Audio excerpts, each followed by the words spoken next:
जय Hind media channel को subscribe करें, खबरों को लाइक और शेयर करें। सावधान, जन सेवा केंद्र पर अंगूठा लगाकर पैसे निकालने वाले हो जाएं सावधान। आयुष्मान कार्ड बनाने वालों से हो जाएं सावधान, नहीं तो खाली हो सकता है आपका पूरा खाता। शाहजहांपुर क्राइम सेल व थाना कांट की संयुक्त पुलिस टीम द्वारा फिंगरप्रिंट की डिजिटल कॉपी बनाकर आधार कार्ड के जरिए खातों से पैसा निकालने वाले गिरोह का भांडा फोड़कर जनसेवा केंद्र सहित 5 साथी अभियुक्तों की गिरफ्तारी की है। उनके पास से laptop, mobile, SIM card, fingerprint scanner, document scanner, fingerprint reader, pen drive, मोहर, आधार कार्ड व अन्य इलेक्ट्रॉनिक उपकरण और कूट रचित दस्तावेजों की बरामदगी हुई है। इस संबंध में पुलिस अधीक्षक शाहजहांपुर एस आनंद द्वारा क्या कहा गया, उनकी पूरी बात सुनिए, समझिए, सावधान और सतर्क हो जाएं। शाहजहांपुर से देवेंद्र कुमार, जय हिंद मीडिया के लिए। आधार सही कराने, कस्टमर आधार सही कराने के लिए क्या देता था आपको? जैसे आधार और आईडी देते थे। अच्छा, आधार और फिर कई फिंगर लगानी होती थी? लगवाते थे सर, कस्टमर का यहाँ डाटा खुल जाता था उनका आधार। जैसे हमने ये लगाया, हाँ हमने सर आधार सही कर दिया उनका। नहीं, फिंगर लगा दिया हमने, लगा दिया।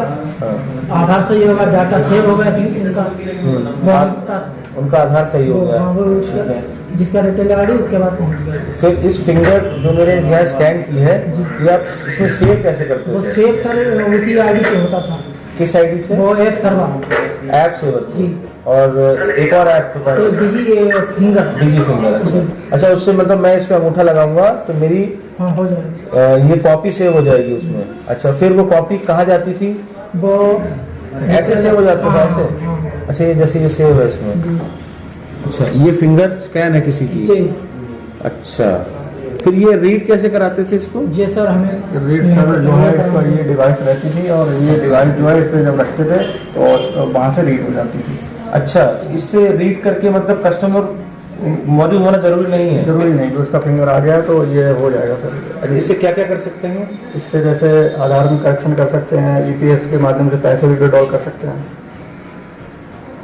अच्छा, मतलब जो भी अंगूठे से, फिंगरप्रिंट से जो भी कार्य होना है, हाँ, व्यक्ति के उपस्थित होने पर वो कार्य सारा उसकी अनुपस्थिति में हो सकता है? ठीक। ये थाना कांट में एक रामनाथ थे जिनके द्वारा अभियोग पंजीकृत कराया गया था, जिसमें उन्होंने ये बताया कि साहब मैं किसी जनसेवा केंद्र में गया नहीं, लेकिन मेरे पैसे हमारे अकाउंट से निकल गए। इसी दौरान जनपद देवरिया से भी एक सूचना आई थी कि उनके यहाँ किसी व्यक्ति का पैसा उसके अकाउंट से निकल गया था और जिसका संबंध जनपद शाहजहांपुर से था। तो साइबर सेल के हमारे जो प्रभारी हैं निरीक्षक श्री नीरज सिंह, इन्होंने अपनी टीम के साथ इसकी जांच शुरू की। SP सिटी साहब इसको सुपरवाइज कर रहे थे और इसमें आज इनको ये बात क्लियर हुई कि ये जो गैंग है ये पूरा एक संगठित गिरोह है और ये थाना कांट में इस वक्त मौजूद है। तो इनके द्वारा वहाँ पे दबिश दी गई, जिसमें ये 5 अभियुक्त गिरफ्तार किए गए। एक अरविंद है जो अभी इसमें सम्मिलित था लेकिन मौके से वो फरार हो गया।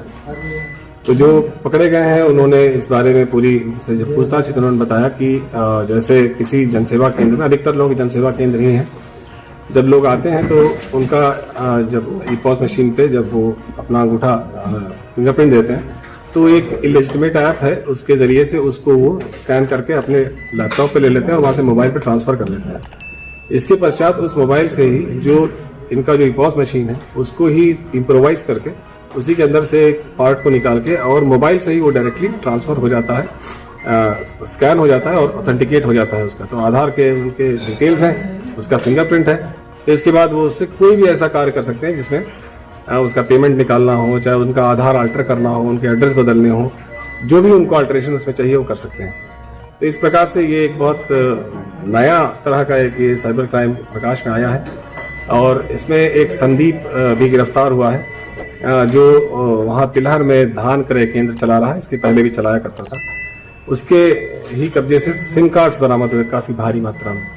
तो जब इससे सिम कार्ड के बारे में पूछताछ हुई तो उसका कहना है कि साहब जो धान क्रय केंद्र में जो किसान जिनके पास मोबाइल फ़ोन नहीं हुआ करते थे तो उनके लिए सिम मंगा के रखता था प्री एक्टिवेटेड, और उसमें वो उनके आधार को उसके साथ जोड़ करके और उसके हिसाब से वो आगे कर, चूँकि OTP आती है उसमें, तो वही नंबर डाल के और उस पर OTP लेके और उसके बाद उनका क्रय करता था। लेकिन इसमें थोड़ा सा अभी शेडी है ये मामला।